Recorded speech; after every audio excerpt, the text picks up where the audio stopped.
আসসালামু আলাইকুম। আশা করি তৃতীয় বর্ষের শিক্ষার্থীরা সকলেই ভালো আছেন। আজকে আমরা জিওটলি বিশ্লেষণ কমপ্লেক্স অ্যানালাইসিসের ইম্পর্টেন্ট গুরুত্বপূর্ণ চ্যাপ্টারগুলো সম্পর্কে আলোচনা করব এবং কিভাবে পরীক্ষায় ভালো করা যাবে, কয়টা চ্যাপ্টার পড়লে পাস করা যাবে সেই বিষয়গুলো নিয়ে আলোচনা হবে। আমাদের সাবজেক্ট ওয়াইজ আলোচনা আমরা করব খুব সুন্দরভাবে। তো আজকে কমপ্লেক্স অ্যানালাইসিস নিয়ে আলোচনা করব। তো যারা এই ভিডিওটা ইউটিউবে দেখবেন তারা 076735130 নাম্বার হোয়াটসঅ্যাপ নক দিয়ে আমাদের তৃতীয় বর্ষের ক্লাসগুলো পারচেজ করতে পারবেন।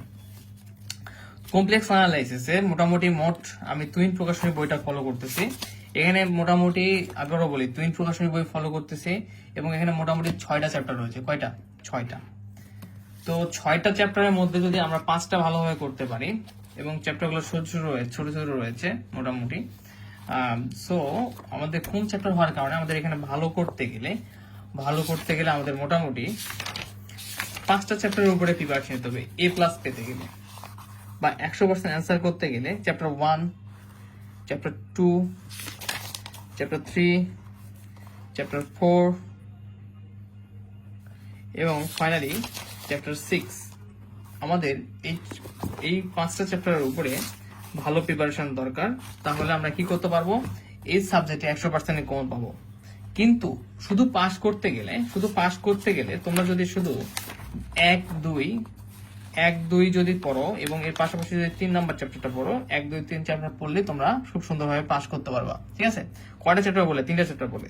তাহলে আমরা প্রিপারেশন নিব কিভাবে? আসলে প্রিপারেশন নেওয়ার ক্ষেত্রে আমরা ধরো চ্যাপ্টার জটিল সংখ্যা পড়বো, সেক্ষেত্রে ধরো যে স্যাম টাইপের যে ম্যাথগুলো করানো হয়েছে বা এর বাইরের টুকটাক যে হোমওয়ার্ক গুলো আছে সেগুলো একটু করার চেষ্টা করবো অবশ্যই। বাট যে ম্যাথগুলো করানো আছে বা যে ম্যাথগুলো তোমাদের সাজেশনে দেওয়া হবে, খুব শীঘ্রই সাজেশন দেওয়া হবে প্রশ্নভিত্তিক, সেই সাজেশনের প্রশ্নগুলো খুব সুন্দরভাবে চ্যাপ্টার ওয়াইজ তোমরা কমপ্লিট করবা। এবং একটা ব্যাপার খেয়াল রাখবা যে ওই চ্যাপ্টারের যে ম্যাথগুলো করবা সেগুলো যাতে সেম ধরনের ম্যাথগুলো আসলে যাতে করতে পারো, একই ধরনের, হয়তো সমীকরণ চেঞ্জ করে দিবে, এর জন্য যে সূত্রগুলো সেগুলো খুব ভালোভাবে খেয়াল রাখতে হবে এবং খুব ভালোভাবে আয়ত্ত রাখতে হবে। ঠিক আছে? জটিল সংখ্যার ক্ষেত্রে যে চ্যাপ্টারগুলো যে ম্যাথগুলো করবা তোমরা, সেই ম্যাথগুলোর ক্ষেত্রে খুব ভালো একটা প্রিপারেশন থাকতে হবে। ধরো চ্যাপ্টার 1, এই চ্যাপ্টার 1 এর উপরে একটা ভালো প্রিপারেশন রাখতে হবে, যাতে চ্যাপ্টার 1 থেকে যে টাইপের গুলো প্রশ্ন হয় সালের ভিতর থেকে হবে ইনশাল্লাহ।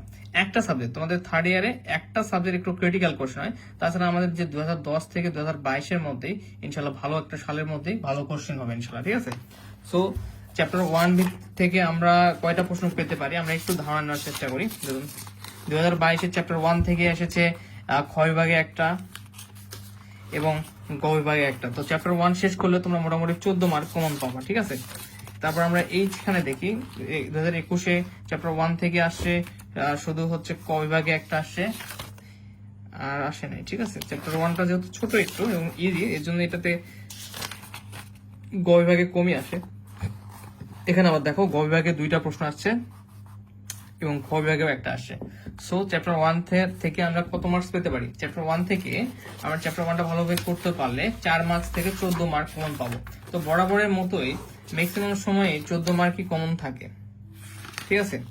বরাবর ম্যাক্সিমাম সময় 14 মার্কের মতো কমন থাকে, আর খুব কমই 4 মার্ক কমন থাকে। ঠিক আছে? চ্যাপ্টার 1 থেকে। তো আমরা চ্যাপ্টার 1টা খুব ভালোভাবে ইনশাল্লাহ করবো। ঠিক আছে? এরপরে আমাদের চ্যাপ্টার 2 যদি দেখো, এটা বৈশ্লেষিক ফাংশন বা অ্যানালিটিক ফাংশন যেটাকে বলা হচ্ছে।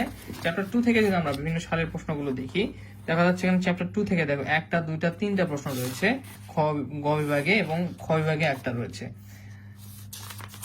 আবার একটা সালের প্রশ্ন যদি আমরা দেখি, চ্যাপ্টার 2 থেকে রয়েছে মোটামুটি 2টা প্রশ্ন এবং এর পাশাপাশি আবার খ বিভাগেও রয়েছে মোটামুটি 2টা প্রশ্ন। তাহলে এই চ্যাপ্টার 2টা হচ্ছে আমাদের কাছে একটা সবচেয়ে টপ একটা চ্যাপ্টার, যে চ্যাপ্টার থেকে আবার দেখো ব্যতিক্রম। আবার চ্যাপ্টার দেখো এখান থেকে 2 থেকে 1টা 2টা, খ বিভাগে 3টা, 12 মার্ক। তো দেখো চ্যাপ্টার 2 এবং 1 মিলে তোমাদের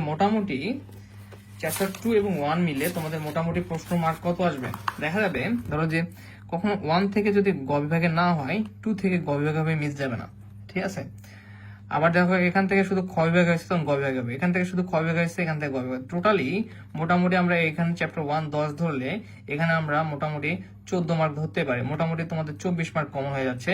এবং তোমরা ক বিভাগের যদি 10-এ যদি 8 পাও, 8 4 12 32, প্লাস যদি ইন কোর্সে 8 থাকে 40। তো তোমাদের দেখো মাত্র 2টা চ্যাপ্টার ভালোভাবে প্রিপারেশন নিয়ে কিন্তু পাস হবে। সো তোমাদের একটা কথাই বলবো, তোমরা যে চ্যাপ্টারের প্রিপারেশন ভালোভাবে নিবা, কম চ্যাপ্টার পড়ো কিন্তু ভালোভাবে প্রিপারেশন নিবা, যাতে পরীক্ষায় লিখতে পারো এন্ড ভালো করতে পারো, ঠিক আছে? বেশি চ্যাপ্টার প্রিপারেশন নিতে গিয়ে যদি ভালো না হয় সেক্ষেত্রে কিন্তু পরীক্ষা ভালো করতে পারবে না। সো তোমরা এই চ্যাপ্টারের ক্ষেত্রে প্রথম 3টা চ্যাপ্টার ভালোভাবে প্রিপারেশন নেবা। তো প্রথম 3টা আমাদের যতটা ইম্পর্টেন্ট তার থেকে আমি ইম্পর্টেন্ট চ্যাপ্টারটা বলে দিই। 4 নাম্বার চ্যাপ্টারটা কিন্তু খুবই গুরুত্বপূর্ণ, ঠিক আছে?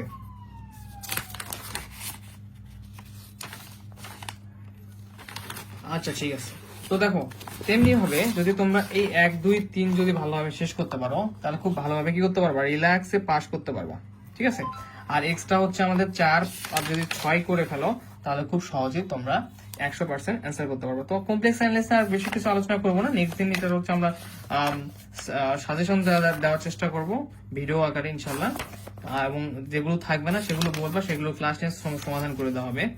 তো এবং এখানে যে চ্যাপ্টার 5টা হচ্ছে কন্ট্রোল সমাকলন। তো এটা খুব একটা কঠিন চ্যাপ্টার না, বাট এটা খুব যদি অতিরিক্ত চ্যাপ্টার পড়া মানে ঝামেলা, বাট এরপরেও যেগুলো এই চ্যাপ্টার থেকে বেশি ইম্পর্টেন্ট হবে সেগুলো করে দেবো ইনশাল্লাহ।